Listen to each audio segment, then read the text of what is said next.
The pre-trad miss hustle is real. I have 3 videos to film today and I'm having a really hard time waking up.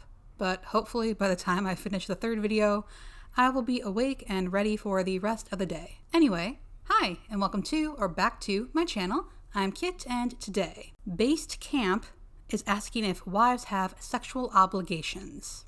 Before we get into it, I would like to note that I don't know Malcolm or Simone, and these are my thoughts and opinions on the content they put out for public consumption. That being said, thank you for clicking on this video, and I would like to give extra thanks to my patrons. Links to my socials and Patreon are below, along with sources and resources. And now, on to the reason we're all here. Some months ago, I received this response in my content suggestion form, which, by the way, is linked below. Hello, I saw an article about these two a while back and it gave me the shivers. I tried to poke around for more information about these two and came across this YouTube channel. I can see after watching a few of their videos how they have some overlapping beliefs to many of the people you cover on your channel. Needless to say, they still give me the shivers. I think you'll soon know why. Basically, you can take your pick. They have some interesting viewpoints, to say the least. I did listen to some videos and I noted a few thoughts on my Patreon, but nothing really caught my eye until they posted this video in July. Does a wife have a duty to have relations with her husband? Conjugal duties. For those who have never heard of Based Camp before, per their YouTube, it's a podcast focused on how humans process the world around them and the future of our species. That means we go into everything from human sexuality to weird subcultures, dating markets, philosophy, and politics. Malcolm and Simone are a husband-wife team of a neuroscientist and marketer turned entrepreneurs and authors. With graduate degrees from Stanford and Cambridge under their belt, as well as 5 best-selling books, one of which topped out the WSJ's nonfiction list, they are widely known, if infamous, intellectuals/provocateurs. If you want to dig into their ideas further or check citations on points they bring up, check out their book series. Note, they all sell for $1 or so and the money made from them goes to charity. Well, that's nice. And missing from the bio is that Simone and Malcolm are pronatalists, and that is what they're best known for. They also seem to highly prize an intellectual, techie society, but nonetheless, some of their beliefs do indeed seem to overlap with some of the tradcons and religious folk we've discussed here. That being said, this video is a wanderer. Somehow, we start off with fundies and end up at high-value men, by which they mean billionaires. And I am so tired of this notion that if someone has a lot of money, that means they have more value. Money doesn't make someone a good person. In fact, at this point, I would say it actually does the opposite. But to get to the point, yes, they believe wives have a conjugal duty, and I have so many thoughts. I'll try to keep things tidy, but I wasn't kidding when I said this video is a wanderer. I'll try to stick to the point of the video, and if you want to watch the whole thing, it'll be linked below. And to start, let's discuss age gap relationships. Because somehow, whenever a middle-aged man finds himself in possession of a lot of money, he just needs to date teenagers. But you know what? Those women know exactly what's going on, and here is our first overlapping beliefs. Yeah, I don't think that those women are unaware of what's going on. This is not a situation in which they aren't aware of the fact that they're trading their beauty and youth for power and fame. You know? I would argue, I think you're right. Like at some level, they must understand what's going on. However, I would also say that they may not realize that essentially he is spending their most desirable years, or they are spending their most desirable years on an individual who is going to leave them, and they won't be able to attract the same quality partner they will when they're older, just because society... but also society doesn't tell women that they're spending the most desirable years on university and career without getting married, thereby wasting their ability to secure one of the good males before all the males get taken. I'm a bit curious about what makes a good male. I assume it's not just a lot of money, but this does sound so familiar. Red pill, religious, tradcon. They all have this idea that a woman being in school from 18 to 22 is actually a waste of time. Instead of securing her future, she should be securing a man to provide for her future. Funnily enough, they actually touch on why that's a terrible idea, but they don't seem to realize it. But setting that aside, maybe you worry for a, let's say, 23-year-old woman dating a 54-year-old man. You might think he's manipulating her, you might think there's a power imbalance, but you see... Oh, these men are so much older and more experienced, they'll win every single argument. But I'm like, excuse me, who do you think is more manipulative? The 54-year-old man or the 23-year-old girl.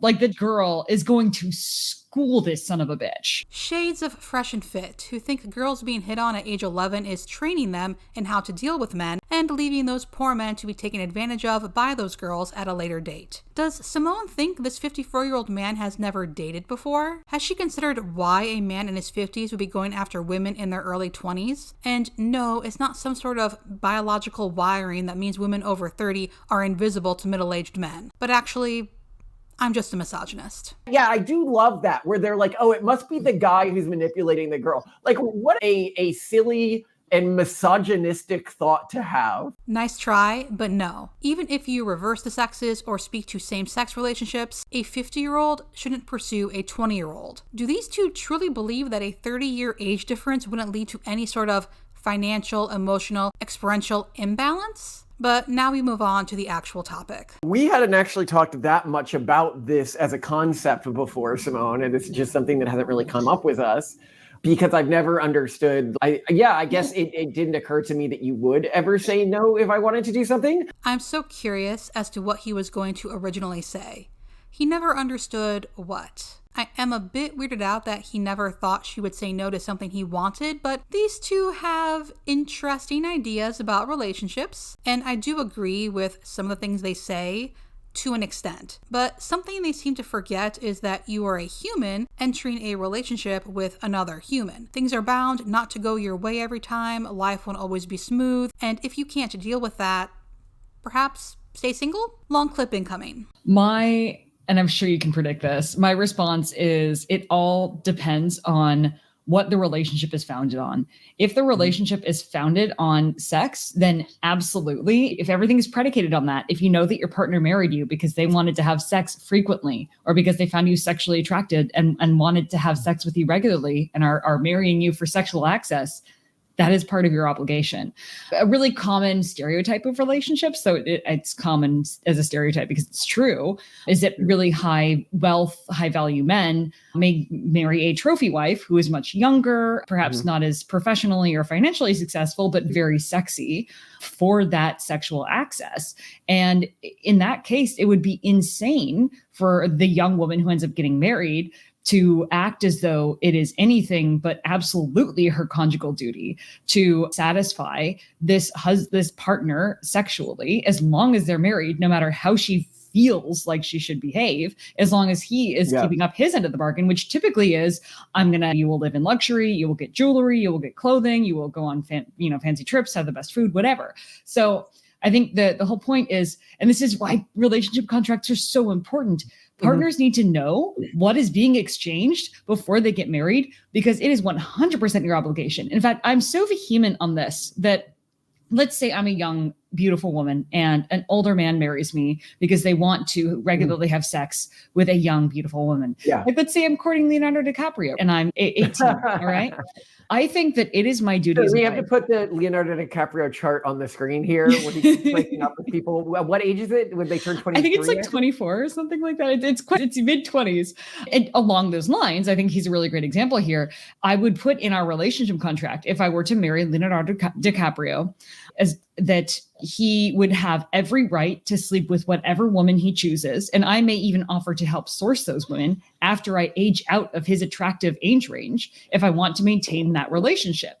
In other words, if I want to continue to be his wife and continue to have access to presumably his wealth, his connections, whatever, whatever he brings to the table, then I would then need to continue to provide that item of value that I provide as a wife. I want to word what she just said differently, because it's funny. You are taking an incredibly, some people would say conservative extremist position, and then immediately flipping to a progressive extremist position. This is what pragmatism looks like. Pragmatism is unmoored from political bias. Right. But why would Leo marry you when he could just keep dating? That would be much easier than having to deal with contracts and having his wife source women for him, which, what a creepy thing to say. Also, well, I guess the conservatism was marriage, but what was the progressive part of what Simone just said?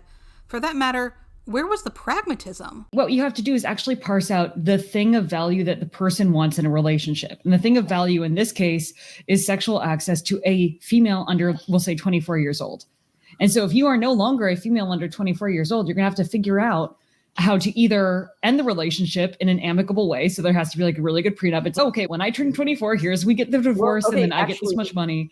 Yeah, you would need a really strong prenup if you were going into it this way, because just like literally plan for it. Like, we have a birthday party that's an equal divorce party. The lawyer's already paid for all these things, or you have to have a contingency plan. And that is why billionaires are not marrying young women so they can have sex with them. Even if Bob sees Veronica and she's super hot and he really wants to have sex with her, but Veronica says she's waiting until marriage, Bob will just move on to Betty. There is no pragmatism in marrying for sex. It just creates extra work. One really gets the impression that a lot of these more conservative religious wives are technically not withholding sex, but as far as I'm concerned, they are not offering their part of the bargain because they are starfishing, which is to say they're just lying back and taking it for the country. When I think that if a person marries you, male or female, I do not care, for sexual pleasure, your job is to understand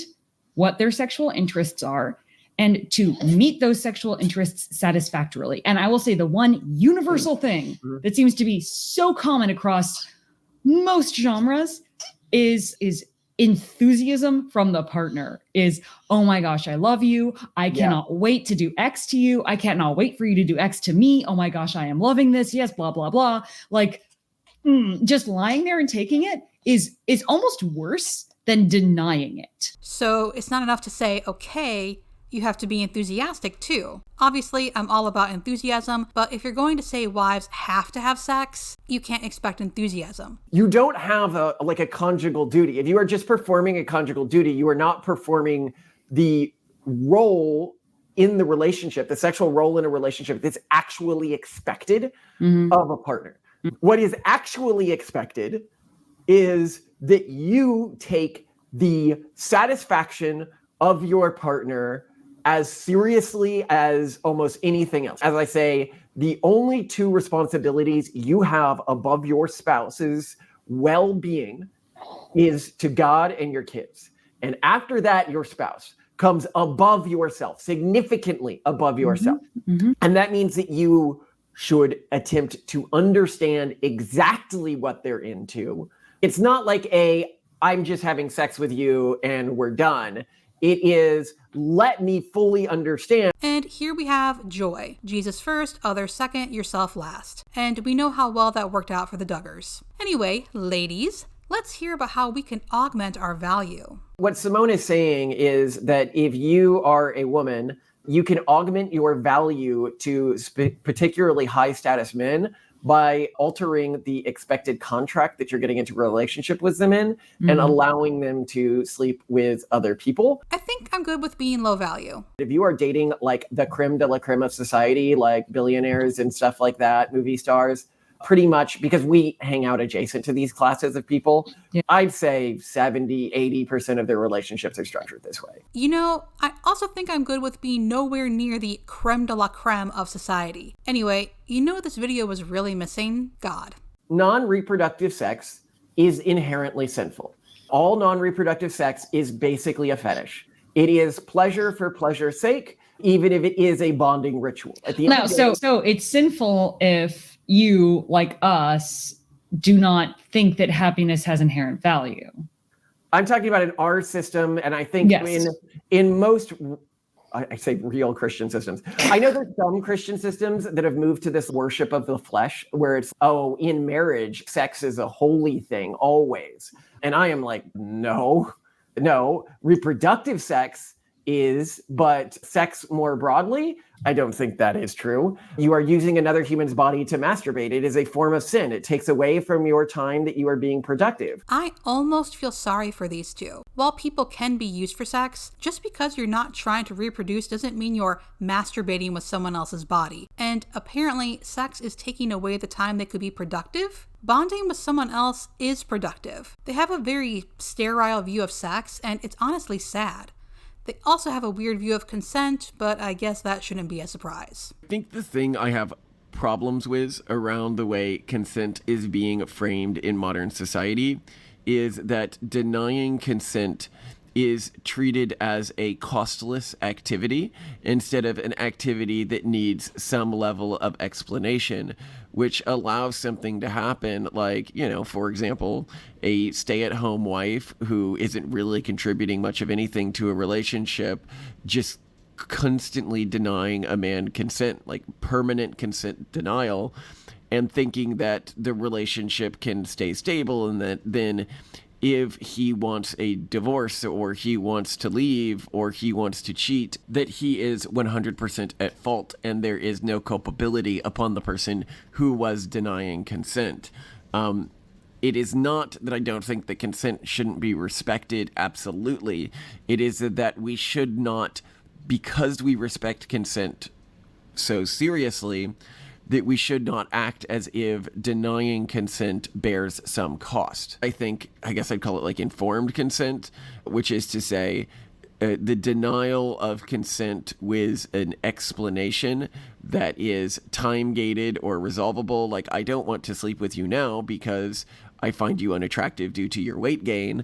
That's fine, because that's, okay, well, so lose weight, then I'll want to sleep with you again. So non-reproductive sex is a sin, but it's fine for men to cheat if their wife is saying no. And, if your partner keeps saying, I don't want to, you owe it to them to ask why. Not to demand an explanation so you can determine if it's reasonable or not, but because if you've enjoyed sex up to this point, there's something going on and that deserves to be figured out. And I'm not really sure, hey, just so you know, if we don't have sex, I'm going to cheat on you and we're going to get a divorce, whatever, is really a good way to go about things. Also, if you're supposed to put your partner's needs above your own, shouldn't you be respectful of their no and not try to pressure or threaten them into sex? That's the end of what I pulled from the video, but in summary, age gaps are fine, and if you were married for sex, you have an obligation to do sex. I'm still not sure why someone, unless they were extremely religious, would marry just for sex, but well, I don't know who needs to hear this, but your body belongs to you. Marriage doesn't mean you forfeit consent and your body now belongs to someone else. And if you think marriage means you own someone else's body, you're wrong. Marriage doesn't mean sex on demand. If that's what you're after, get a fleshlight. Don't get married. And yes, people should look out for their partner's best interests and strive to make them happy, but that doesn't mean dying to self. And that's also a reason not to marry for sex. It's hard to care about someone's happiness when you're just there for the sex or the money and not for the person. The whole person. So, is it just me, or was this weird? Weirder than usual? Anyway, that's it for this video. Thank you so much for watching, and I'll see you in the next one.